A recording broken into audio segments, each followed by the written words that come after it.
Magandang gabi po sa inyong lahat, mga giliw, tagapakinig at taga-subaybay ang ating mga kapanalig sa buong mundo. Lunes na naman po, narito ang ating programang Hello Father 911 Monday edition mula po sa Diocese of Novaliches. At muli ako ang inyong kapanalig, Father James Italiano. Ito po si Father Nonet Legaspi. At kasama natin si Sister Jing de los Reyes, no? At si Seminarian Vic Calanoy. At ang ating director ba natin to? Si Mini. Floor director. Floor director si Mini De Luna. Okay. At sa produksyon, si Kuya Leroy. Sa technical engineering, si Kuya Jojo.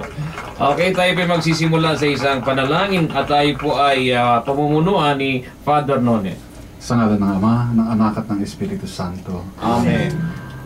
Ama naming nasa langit, sa ngalan ni Jesucristo ng aming Panginoon at manunubos, sa kapangyarihan ng Espiritu Santo, aming idinadalangin na mapasa amin ngayon ang nagpapalinis mong kapangyarihan na nagmumula sa kamahal-mahalang dugo ng iyong anak. Pakalinisin mo po kami at hugasan ng dugo ng iyong anak mula sa aming mga ulo hanggang sa aming mga talampakan. Pahiran mo po kami, Panginoon, ng kaloob at biyaya ng Espiritu Santo at pananariwain ang aming mga katawan, kaluluwa at espiritu. At nawa sa pamamagitan ng tanda ng iyong banal na krus ay mapalayas ang lahat ng masasamang espiritu mula sa amin, sa ngalan ng Ama, ng Anak at ng Espiritu Santo. Amen. Alam na nga mga tanganak na Santo, Amen. Dala, doble na pala. Okay, mga kapanalig, nais kong batiin ang aking mga parishioners dyan po sa Epiphany of the Lord Parish sa May Camarin. At ganoon din mga parishioners natin sa Cristong Hari Parish dyan sa Commonwealth Avenue. At sa Jesus Lord of the Divine Mercy Parish dyan po sa May Hobart Village, Barangay Kaligayahan, Quezon City. At ang mga kaibigan natin, mga madre na nagdadasal po sa atin, ang mga Dominican sister dyan po sa Immaculate Mother School sa Commonwealth Avenue, at mga RBM sister dyan sa Payatas, Mother Ignacia National Social Action Center, at ang mga Carmelite missionaries sa Mater Carmelis School, at mga Agustinan sisters sa La Consolacion College of Diparo, ang mga AR sisters sa buong mundo, kasamang mga AR sisters sa California, USA. Okay, so happy listening and good evening. Okay, Father Nonet, dumati ka rin. Opo, ay gusto ko pong batiin sila Sister Evangeline Sotomayor at mga Franciscan Sisters of St. Elizabeth diyan po sa Mapayapa Village.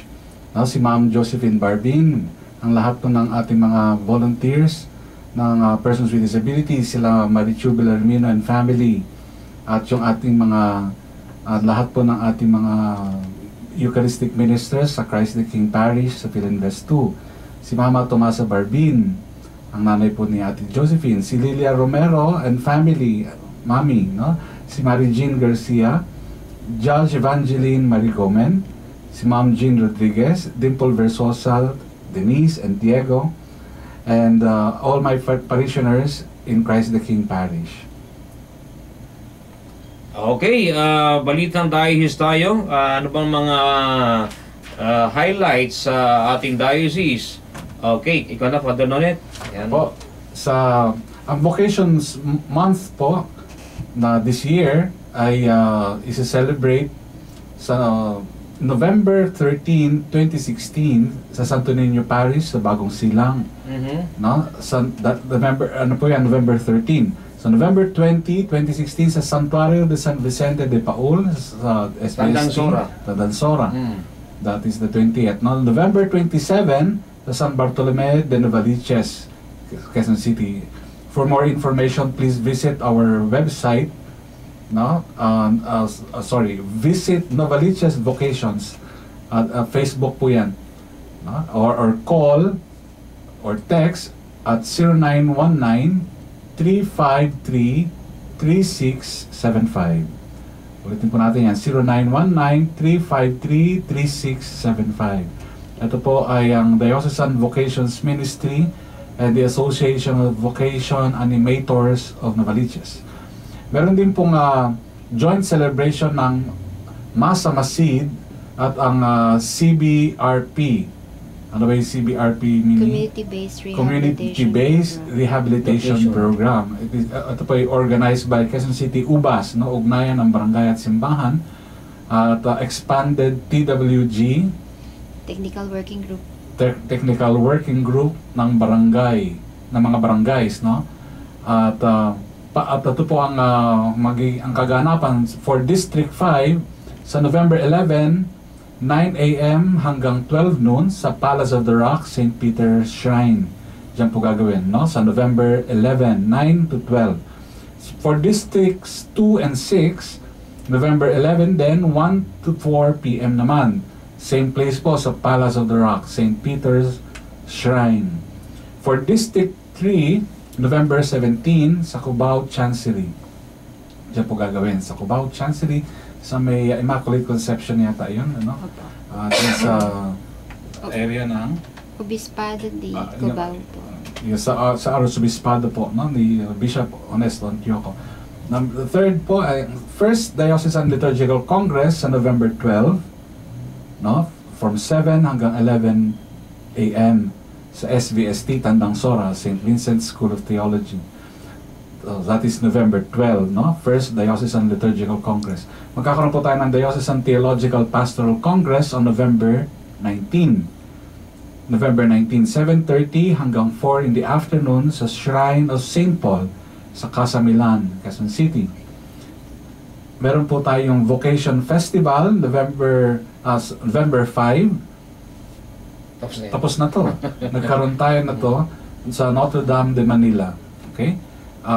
At karoon din po ng Liberanox, Conference on Spiritual Warfare, nung nagdaang Sabado sa St. Joseph the Worker Parish. No? Ang dami pong dumating doon. Maraming salamat po sa inyong pagdalo sa lugar na yan. Si Father Aris, bagamat siya po ay nasa Baguio, ay ang nag-organize ng very successful na meeting na yan.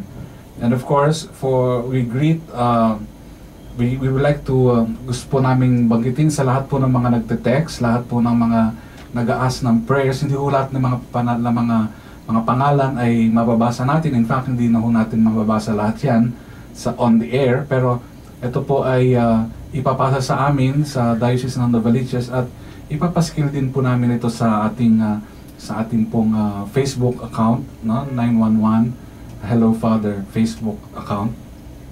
Sa account po ng Novaliches.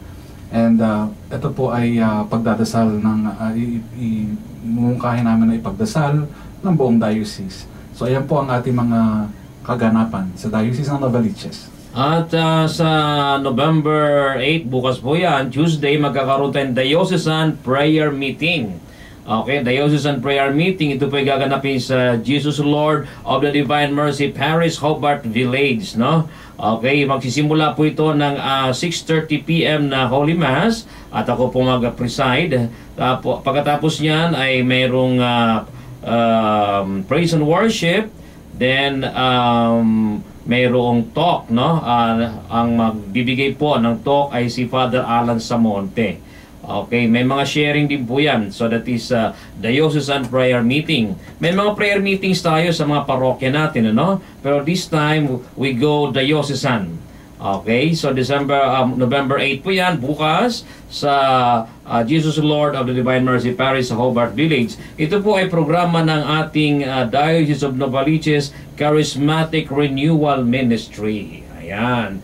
At ang mga charismatic ay meron din po itong mga prayers for deliverance, no?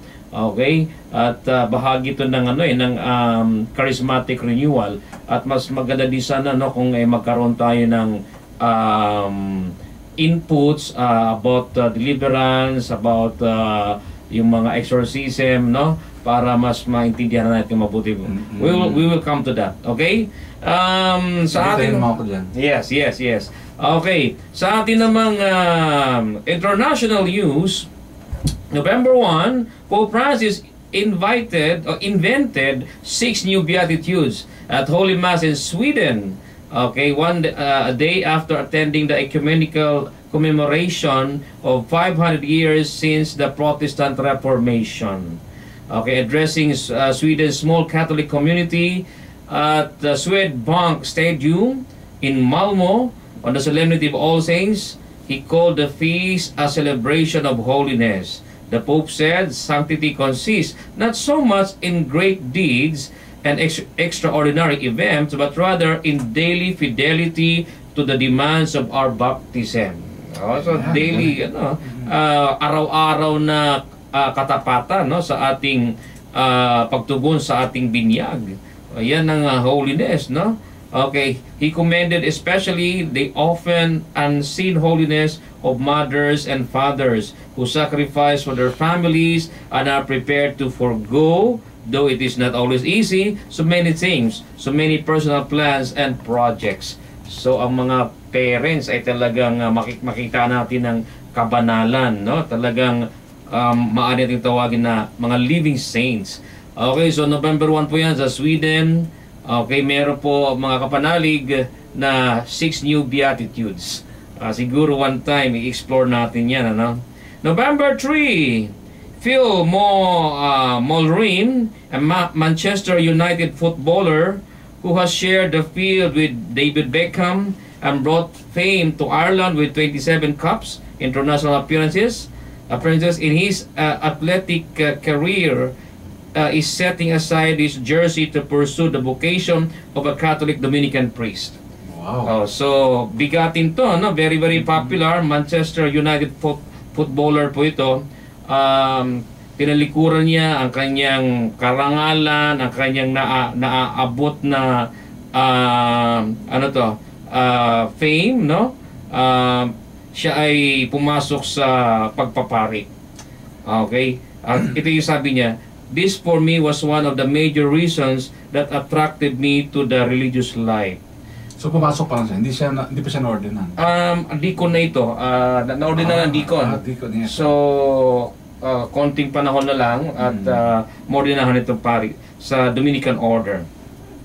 November 3, ito, mahalaga ito mga kapanalig. The Japanese Bishops' Conference has released a statement calling for the renunciation of all nuclear power, including the peaceful use of nuclear power to generate energy.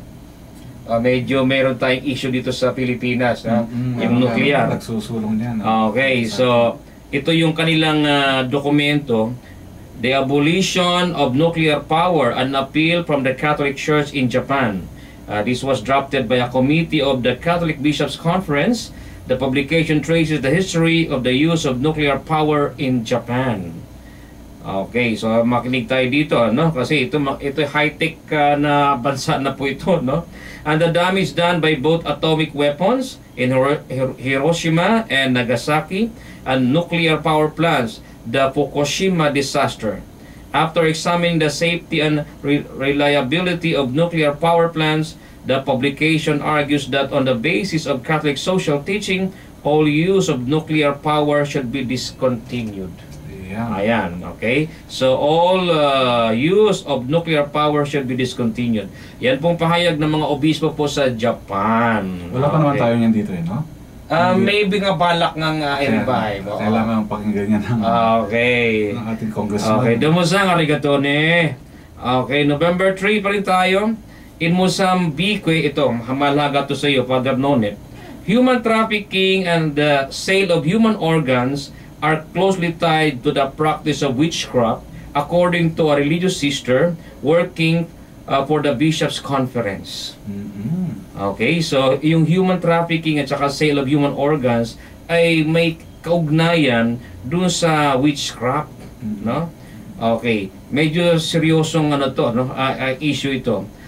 Ito yung madre, no? Si Sister Marines si Betty Escalabrinian, who serves on the Bishop's Commission for Migrants, told a conference in Rome that most people, including church officials, have been afraid to speak out candidly about witchcraft, but the topic must be addressed, she said, especially regarding the trafficking of organs, because it is related to the magic and cultural beliefs.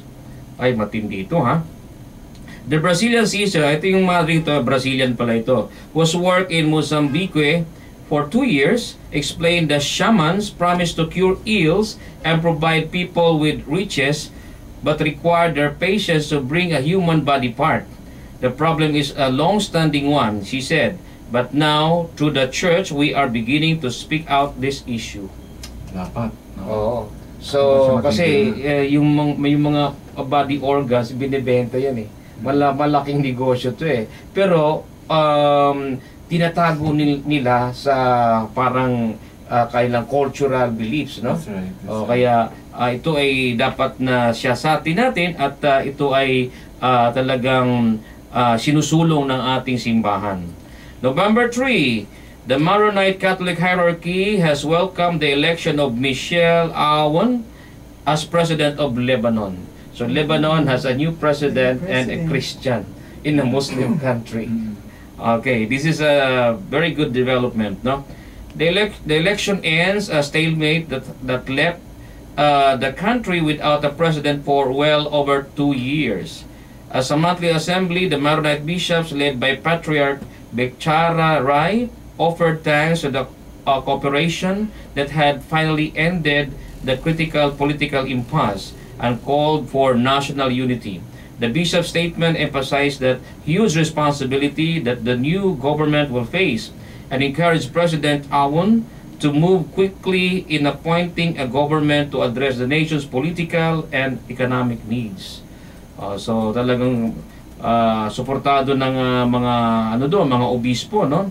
Kasi nga medyo talagang majority of the people there are not Christians. Tapos they have a Christian president. Ayan. So very challenging po yan. November 6, I think that's the last. After celebrating Mass for prisoners in St. Peter's Basilica, Pope Francis, in his Angelus address, appealed for better prison conditions and asked that as part of the Jubilee of Mercy, competent global authorities would consider granting clemency to eligible inmates. So, yung mga eligible inmates ay sana mabigyan ng clemency as part ng pagdiriwang natin ng Jubilee of Mercy. Kasi may mga naman talaga, di ba, na karapat dapat ng lumaya no, sa among the inmates, mga bilang grupo natin. Bago pa sila mapatay. Ay, yun ang medyo mahirap na sa bilangguan na mamamatay pa. Babarilin pa, papatayin pa. A big question po. Okay, sana ay ito'y masolusyonan ng ating mga kapulisan. Sila talaga ang in charge dito, no? The Philippine National Police and the Department of Justice. Okay, yan po mga balita na kalap natin na mula sa ibayong dagat na may kinalaman pa rin sa ating pananampalataya. So this aims to educate us, no, and to inform us what has been going on sa ibang bansa, no, ang ating mga kapanalig. At meron akong isang news na hindi na nasulat dito. Ayon sa survey noong 2011, ang Catholic sa Syria ay 1,250,000. Okay, in 2011. At present, meron na more or less of 500,000. So, kalahati. So, nag-migrate? Nangyari sa kanila? Wala, nag-ano na sila. Nag-migrate. So, nasa wala na sila sa Syria, nasa Europe na sila. Of course, may mga namatay din along the way, yung mga nakapsize na mga bangka, di ba? Mga barko. So, bahagi sila doon. Well, it's a sad reality. It's a sad story. But we have to face that reality. And we support our Christians, brothers and sisters in Iraq. Because this is a biblical place, no?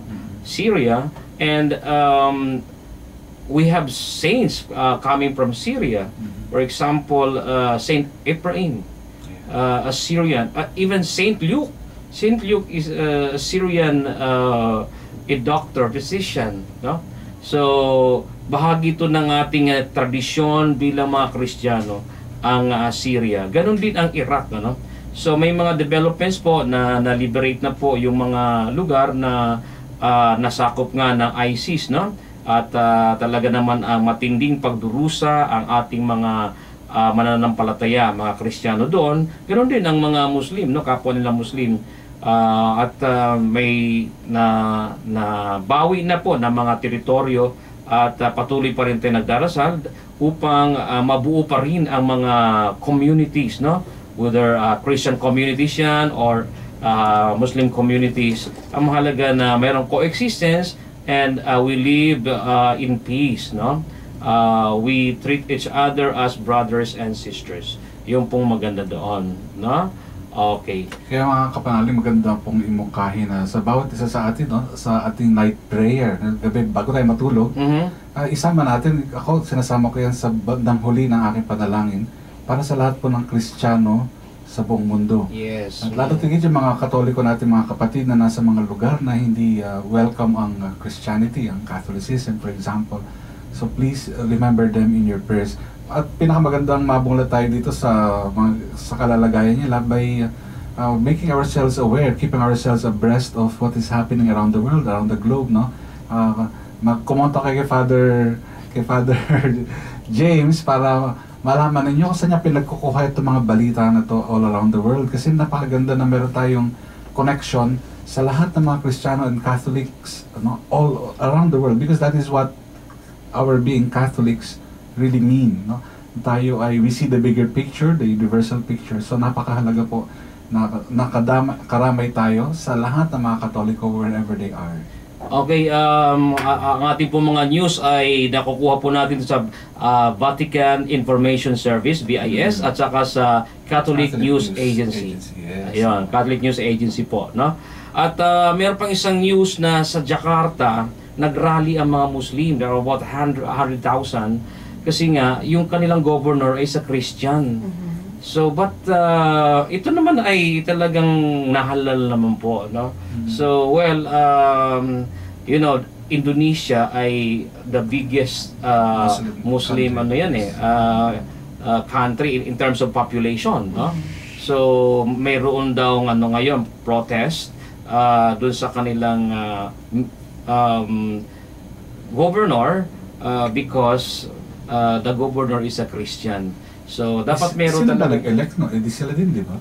Oh, sila din. Sila din ha. Bakit sila mag-protesta?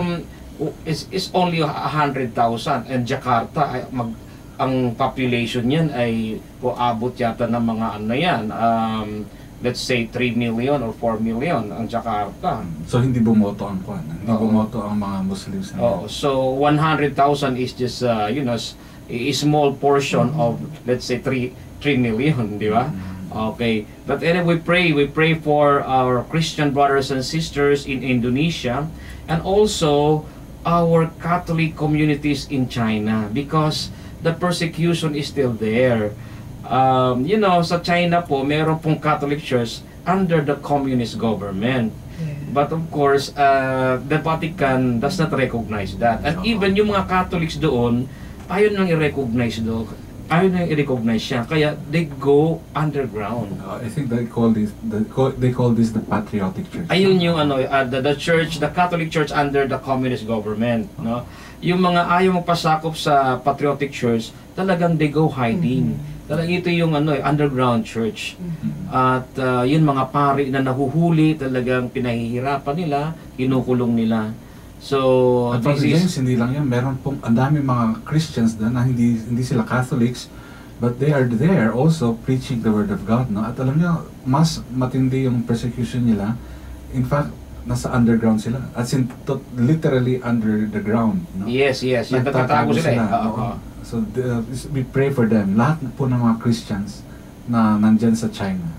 Yes, so ito yung mga persecutions of Christians in different countries po, no?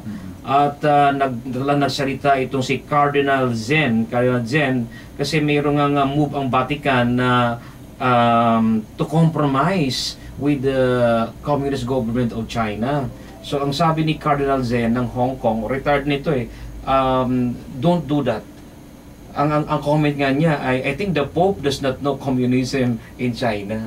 So dapat ay i-explore pa yung mga evidences, no, mga incidents na nangyayari long before para talagang magkaroon ng magandang move ang Vatican in terms of having, you know, diplomatic relationship with the China.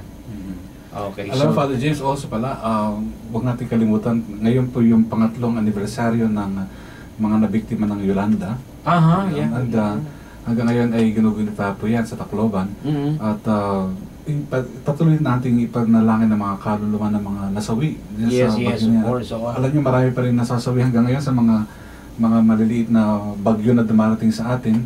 So, huwag natin pong kalimutan yung mga ipagdasal. Itong buwan ng Nobyembre ay panahon pa rin para gunitain ang mga kaluluwa ng ating mga kakilalang yumao at saka yung mga hindi natin kakilala. At alam po natin na dapat malaman to ng mga kababayan natin, mga panalig natin, na ang simbahang katoliko po ay hindi lang po nagdadasal. Malaki pong naitulong ang simbahang katoliko sa Yolanda victims, no? Billion of dollars ang kasi po lahat po ng mga Catholic churches and dioceses ay nag-contribute, no? And ang Diocese of Novaliches ay nag-adapt ng isang town. Nag-adapt na isang town, no? So hindi lang po tayo nagdadasal sa kanila, nag-adapt na isang town to provide boats, no, para sa kapakabuhayan nila. Tapos yung chainsaw, yung mga lagari po para malagari po yung mga puno na natutubos at mapapakinabangan, no? At sa kanila yon maging bahagi ng kailangan hanap buhay. Oo. Yes, So, yun ay isang pagpapahayag kasi may nababasa ako sa internet na yung mga Katoliko, yung mga obispo at mga pari, daldal walang daw ginagawa. Meron po. Hindi lang po kami showy. Yes. Hindi po lang kami katulad sa ibang simbahan na pag may ginawa sila, nako ang media, ayan, no? Naka-broadcast. Naka-broadcast, showy na showy. Hindi po ganyan ang Catholic Church, no? Okay. So, bago po... Pero pa tayong isang nalilimutan, meron tayong coming up is the elections, di ba? Sa US. US, so, oo. pagdasal natin ng ating ang Estados Unidos, this may mean Okay. change is coming. Pero ang sabi ni Cardinal Gomez, this Archbishop Gomez, whoever the president, Jesus Christ is still the king. Di ba? Okay mga kapanalig, bago tayo magpapaduloy, magbigay tayo ng ilang saglit para sa pagpapakilala. Matindi ang laban ng sa US. Sino ba? Kasi ang sabi ng mga obispo doon, in the church